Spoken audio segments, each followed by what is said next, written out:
Night dinner செய்கிறதுக்கு husband evening chicken வாங்கி கொடுத்துருந்தாங்க.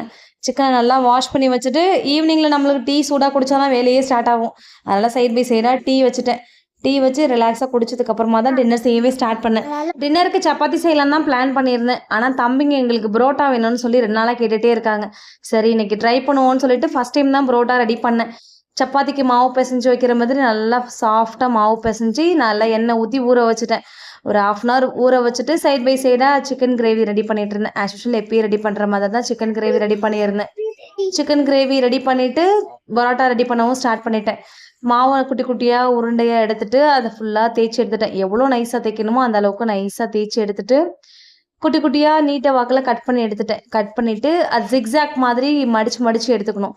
மடித்து எடுத்து ஃபுல்லாக ரவுண்ட் ஷேப் பண்ணி குட்டியே தேய்ச்சி எடுத்தோம்னா சூப்பராக பரோட்டா ரெடி ஆகிடும். இப்படி தோசைக்கல்ல எண்ணெய் ஊற்றி போட்டு எடுத்தோம்னா சுட சுட சாஃப்டான பரோட்டா ரெடி ஆகிடும். பரோட்டா ரெடி பண்ணிவிட்டே சைட் பை சைடாக சிக்கன் 65யும் ரெடி பண்ணியிருந்தேன். ஹஸ்பண்ட் சாப்பிட்ணும் போல் இருக்குது ரெடி பண்ணி தர சொல்லி கேட்டிருந்தாங்க.